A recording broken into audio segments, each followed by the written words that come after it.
Sir आपका नाम क्या है? मेरा नाम सर। आज यहाँ पे आपने पत्रकारों को बुलाया है, क्या समस्या है? हाँ, वही समस्या है, घर की समस्या है कि हमारे छोटा भाई जो प्रमोद शर्मा है, उसकी मिस्टर रवि शर्मा, उसका लड़का राहुल शर्मा आए दिन हमारे सब भाइयों को प्रताड़ित करता है। और हम तो खैर यहाँ से छोड़ के चले गए, कर्मचारी नगर में रहने लगे, हमारा मकान यहाँ पर भी है, लेकिन वो ऐसे हैं कि हर समय भाइयों को प्रताड़ित करते रहते हैं, नाना प्रकार के हमारे झूठे मुकदमे फंसाने के लिए तैयार रहते हैं, आज दिन लड़ाई लड़ते रहते हैं। हमें अभी पता चला परसों भाइयों को घर में घुस के मारा है और फर्जी मुकदमा लिखा दिया गया। किस वजह क्या है इसकी? बस क्या है कि वो जो सोच रही है यहाँ से सब वही भाग जाए और मैं सब पे कब्जा कर लूँ, सब मुझे मिल के भाग जाए। संपत्ति का विवाद है? संपत्ति के विवाद में नहीं है, पैसे और पापा ने पिताजी ने हमारा बेदखल कर दिया, लेकिन हम सब भाई ने मिलकर इसको तभी हिस्सा दे दिया चलो भाई हमारा। लेकिन अब वो ये चाह रही है कि हम सबको भगा कर हम सब पे कब्जा कर लें। कितने भाई हैं आपके? हम लोग 5 भाई। हाँ, 7 साल। कौन कौन है वो? वो प्रमोद शर्मा हमसे छोटा। छोटे हैं आपसे, तो वो आपको भगाना चाहते हैं? नहीं, हम तो नहीं, हमारे मकान देख लो, मैं तो सिर्फ कर्मचारियों में बनवा रही है वहाँ रह रहा हूँ, लेकिन छोटे भाई लोग जो यहाँ पर रह रहे हैं। कौन कौन रह रहा है यहाँ पर? धर्मोद शर्मा, मनोज शर्मा, सुबोध शर्मा, ये सब लोग रह रहे हैं। इनको वो भगाना चाहिए कि कैसे लड़ाई झगड़ा करके इनको हम तैयार करके दिखाएंगे। इसकी शिकायत आपने पुलिस से करी? हाँ, शिकायत हम लोग कई बार कर चुके हैं, लेकिन कोई हमारे से कार्रवाई नहीं हुई है। अभी भाइयों की लड़ाई हुई है, उसमें मुकदमा हो गया है, भाई ने मुकदमा लिखा दिया है। अब प्रशासन से कह रहे हैं कि हम लोग की सुरक्षा करिए और ये झूठे मुकदमे फंसाने की जो हम लोग को धमकी देती है बच्चों को फंसाने की, उससे हमें निजात मिले। किस तरह का झूठा मुकदमा लिखाया है? वो छेड़छाड़ का, और ये अपनी बेटी द्वारा जो है उन्होंने लगाया है मुकदमा, और अपने ऊपर की जो है मुझे ये देवर हैं, छेड़ती हैं इस तरीके से। फर्जी मुकदमों में हमारे सहित हमारे बच्चों को भी अब वो उत्पीड़न कर रहे हैं कि वो कह रहे हैं हम आप लोगों को सरकारी नौकरी नहीं करने देंगे, बच्चों को आपको प्राइवेट भी नहीं करने देंगे।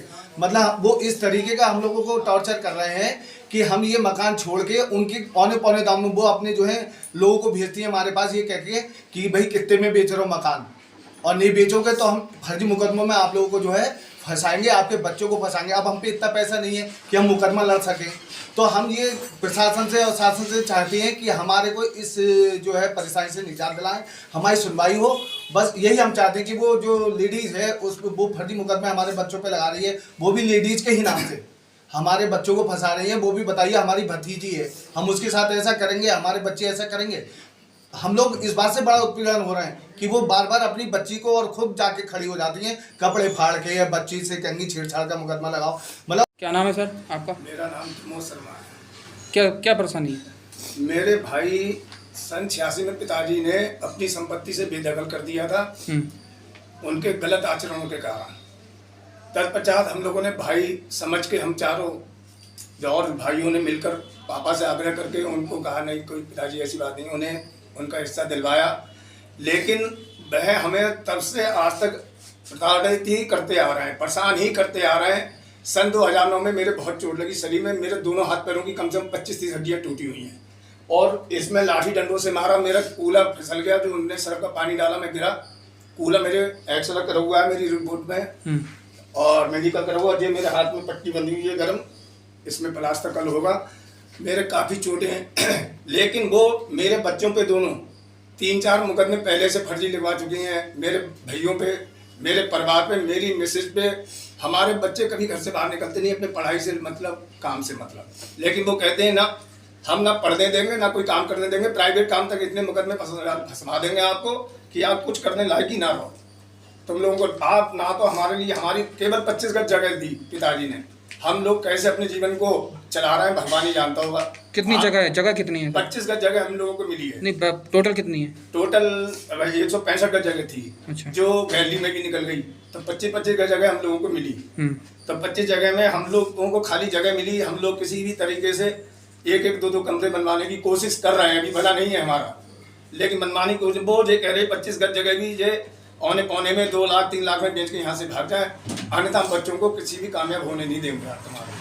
सर, जैसे कि आपने सन 2018 में एक एसएसपी साहब को प्रार्थना पत्र दिया था, उसमें आदेश कर थे एसएसपी साहब ने, क्या कार्रवाई हुई?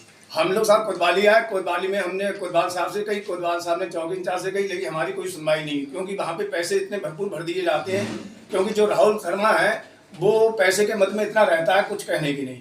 और वो ये कहता है कि तुम जहाँ भी जाओ, किसी थाने जाओ, किसी चौकी जाओ, किसी भी कहीं भी चले जाओ तुम्हारा कुछ नहीं होगा। वो तो हम अपने विधायक कैंट विधायक श्री संजीव अग्रवाल जी के शुक्रिया अदा करते हैं, जिनने कल हमारी सपोर्ट करके हमारे FIR को करा दिया। अन्यथा हमें इसमें भी उम्मीद नहीं थी, क्योंकि वहाँ पर जो व्यवहार हमारे संग हो रहा था चौकी और कोतवाली में, वो किसी भी कारण हो नहीं सकता था, क्योंकि इतना पैसा भर दिया गया था कि हम लोगों की कोई सुनवाई नहीं थी। अब तक कितने प्रार्थना पत्र दे चुके हैं हमारे साहब? कई बार वो बेर बेर हमारी चौकी पे लिवाते हैं और समझौता करके चले आते हैं, डंडे कहते हैं, हम तो वही पिटवाने का काम उनका, कि इतना वो हमें प्राप्त करते हैं। और हमारे भी 10 समझौते हैं उनके, हमारे और उनके समझौते 10 बार हो चुके हैं हमारे पास उनके। ये लगा चुके हैं। लड़का जो है वो बदमाश है, वो बदमाशी कर रहा है। वो अपने लड़के, हम पे वीडियो है, क्लिपिंग देखी हमारे दरवाजे पे, राहुल शर्मा, हम पे उसकी वीडियो क्लिपिंग है। उन्होंने हमारे घर पे लड़के भेज दिए मारने के लिए। देखिए कितने लड़के हैं, किस तरीके से आए, सब पे लाठी डंडे चाकू तमंचे सभी हैं। हमने वो कोतवाल को भी दिखाई वीडियो, लेकिन वो पैसा दे के बच जाता है बंदा, उस पर पैसा है। वो हम लोगों पे इतना पैसा नहीं है। हम लोग इसीलिए आप लोगों के द्वारा ये सोच रहे हैं कि हमारी जो है ये सुनवाई हो जाए, क्योंकि हम पे पैसा नहीं, उस पर पैसा। आपकी तरफ से लिखा गया, आपकी तरफ से लिखा गया मुकदमा? हाँ, हमारी तरफ से भी लिखा गया है, लेकिन ये है सुनवाई हो, कहने का मतलब ये है कि हो तो गया है, लेकिन क्योंकि वो पैसा देता है तो उसकी पुलिस जो है सुनवाई करती है। हम लोग तो वही आप लोगों के माध्यम से ये सोच रहे हैं कि हमारी सुनवाई हो जाए, जांच हो, जो भी है गलत उसको पकड़ा जाए। तो ये चीज़ें ठीक। रोल क्या नाम है आपका? मेरा नाम सुशांत शर्मा है। क्या दिक्कत है बताइए? हम ये बताना चाह रहे हैं, हमारी जो बड़ी ताई हैं, उनकी बेटी और ताई दोनों मिलकर हम लोग को झूठे मुकदमों में फंसाने की कोशिश करती हैं। हम लोग पढ़ने वाले बच्चे हैं, हमको जान से मारने की धमकी उनका लड़का देता है। वो कहता है मम्मी से और बहन से कि आप लोग इनके ऊपर लद जाओ और तुरंत चौकी पे झूठे मुकदमे फंसा लो। वो लेडीज़ हैं, उनकी पहले सुनी जाती है, हमारी नहीं सुनी जाती है। कल को हमारे संग कोई भी आपत्ति घटना होती है किसी प्रकार की, तो उसके पूर्णतः जिम्मेदार राहुल शर्मा व उनकी माँ रेनू शर्मा और उनकी बहन मानसी शर्मा, यही लोग होंगे। रिश्ते में वो आपके भाई हैं, वो बहन है, ताई भी है। उसके बाद ही वो हमें झूठे मुकदमे में फंसाने की बराबर कोशिश करती हैं। उन्हें ये चीज़ मायने नहीं रखती कि हम भाई हैं नहीं हैं। हम मानते हैं उन्हें बहन अब भी, लेकिन वो उस तरीके से कुछ नहीं मानती, क्योंकि वो लेडीज़ में कहते हैं हम तो फंसा ही लेंगे तुम्हें। और इसी मार उनकी पहले सुनी जाती थाने में, हमारी कोई बात नहीं सुनी जाती है। इससे पहले से कभी विवाद चलते आ रहे हैं? ये कब से शुरू हुआ है ये विवाद? ये जब से हम लोगों ने कमाना स्टार्ट किया है, हम अपनी उम्र में आए हैं वोट डालने के अधिकार में, तब से वो हमें फंसाने की कोशिश करते हैं कि हम तुम लोग को आगे कहीं से कहीं तक नहीं बढ़ने देंगे। चले आते हैं। अभी परसों ही समझौता हो चुका था और समझौता करके हम लौट के वापस ही आए थे। 5 मिनट में वो लड़की और उनकी मम्मी ने, रेनू शर्मा ने, और उनके लड़के ने कहा तुम जल्दी से अपने कपड़े और फाड़ो और यार अपने कुछ भी मार लो और जल्दी से थाने पहुंच के रिपोर्ट लिखवाओ किसी भी ढंग से, पैसे जितने भी जाएंगे मैं खर्च कर दूंगा। इस तरीके से उन्होंने तुरंत FIR करा दी और उनकी FIR रात में 2:43 पे हो गई। हमारे लिए ना बताया गया ना हमारे लिए बुलाया गया। हमें सवेरे पता चले कि तुम्हारी FIR हो गई है, तो हम लोग घर से गए, तो हमने भी थोड़ा सा थाने में रिक्वेस्ट करी, हमारी नहीं सुनी गई और फिर कहा पूरे परिवार को लाओ। अब आप क्या चाहते हैं? हम साहब ये चाहते हैं कि आपके माध्यम से हमारे लिए कुछ सहायता मिल जाए इसी प्रकार की, कि हमारी भी कार्रवाई आगे को बढ़े और आप लोगों की सुरक्षा हो। और खास तौर से जो राहुल शर्मा है, हमारे घर पे कम से कम 40-50 लड़के लेके आया, उसकी क्लिपिंग हमारे पास रखी हुई है, सुरक्षित रखी हुई है, जो डंडे तमंचे चाकू सहित जो बिल्कुल क्लियर है उसमें। हमारी वीडियो में उनकी माँ घर में बुला रही है सबको और वो लाठी डंडों से हमारे घर में घुसे हुए हैं, बिल्कुल हमारे गेट पे घुसे हुए हैं। ठीक है।